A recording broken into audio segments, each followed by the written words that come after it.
Spain আর বেলজিয়ামের ম্যাচটা কেমন হতে পারে?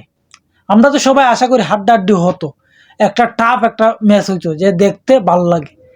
কিন্তু এই স্পেনের সামনে মনে হয় না বেলজিয়াম দাঁড়াইতে পারবে, কারণ স্পেনের যে খেলার ধরন বা স্পেনের যে প্রত্যেকটা প্লেয়ার, তুমি দেখো ডিফেন্স লাইন দেখো বা মিডফিল্ড দেখো, মিডফিল্ডে দেখো রদ্রি, পেদ্রি, হ্যাঁ তারা যেভাবে মিডফিল্ড কন্ট্রোল করে। আবার এটাকে দেখো কে, Lamine Yamal, Mikel, Ferran Torres, Dani Olmo, মানে এদেরকে সামলানিটা তো বহুত কষ্ট করে দিলে।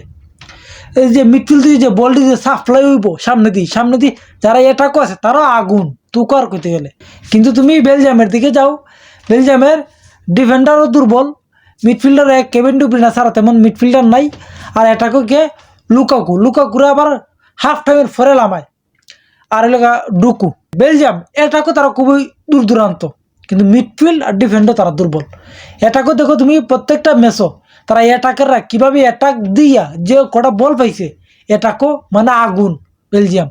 কিন্তু স্পেনের কাছে যে মিডফিল্ড বা যে ডিফেন্স যে অ্যাটাকার আছে তাদের কাছে বল নেওয়াটা তো বহুত কষ্ট বেলজিয়ামের। যে বল পায় কিনা তা সন্দেহ, কারণ বল বেশিরভাগ স্পেনে পায়ে থাকবে, স্পেনে পায়ে বল থাকলে কিন্তু বেলজিয়াম অ্যাটাকও যাইতে পারবে না, কারণ বেলজিয়াম অ্যাটাকও যাবে মিডফিল্ড থেকে কিন্তু বল সাপ্লাই পায়, তাহলে বেলজিয়াম অ্যাটাক দিতে পারবে সুন্দর করে, অ্যাটাক সারা দিতে পারবে। কারণ তাদের অ্যাটাকও কে আছে, লুকাকু, ডুকু, মানে অসাধারণ খেলতেছে এরা তারা। কারণ বেলজিয়াম প্রত্যেকটা ওয়ার্ল্ড কাপে দেখবে তারা নকআউট পর্ব পর্যন্ত যাইতে পারে, এর উপরে কোনো অঘটন ঘটাইতে পারে না। কারণ প্রত্যেকটা ওয়ার্ল্ড কাপেই তারা ভালো একটা হাইপ নিয়ে আসে, কিন্তু সেই হাইপে আর ধরে রাখতে পারে না। কারণ বেলজিয়ামের তারা যে ম্যানেজার ঠিকঠাক মতো না, এই ম্যানেজার গত ওয়ার্ল্ড কাপে পর্তুগালকে ডুবাইয়া এই জায়গাতে আইছে। তারা দেখো ইউরো কাপ কো, ইউফা কাপ কো, প্রত্যেকটা কাপও তারা ভালো কোনো পারফরমেন্স দিতেই পারতেছে না। এই জন্য এই জায়গাতে আইছে, এটা কিন্তু ভাগ্যের গুণে আইছে হিসাব করলে। তুমি এই সেনেগালের সাথে যে জিততে আইছে লাস্ট মোমেন্টে, এর মানে তোমার ইউএসের সাথে 4-1 গোলে জিতছে, এটা দুর্বল প্রতিপক্ষ পাইছে। কিন্তু স্পেন যে স্টাইল খেলে পকেট স্পেস, মানে ছোটো ছোটো পাস যেভাবে খেলে, তোমার দেখবে ডির ভিতরে গিয়ে তারা ফাস্ট খেলতেছে, এই ফাস্টটাই কিন্তু ভয়ঙ্কর।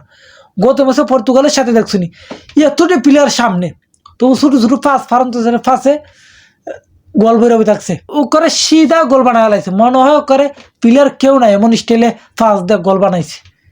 তো এই জিনিসটাই স্পেনে বেলজিয়ামের সাথে করবে। অন দেখার কি বেলজিয়ামে স্পেনের সাথে ভালো একটা টাফ ম্যাচ হয়নি। আমরা তো আশা করি প্রত্যেকটা ম্যাচ টাফ হয়, আমরা আশা করেছিলাম ফ্রান্সের আর মরক্কোর ম্যাচও একটা হাড্ডাহাড্ডি ম্যাচ হবে, কিন্তু কুই বড় দল ফ্রান্স তার গতিতে চলে গেছে সেমিফাইনাল, আর মরক্কোর বাড়িতে গেছে কি।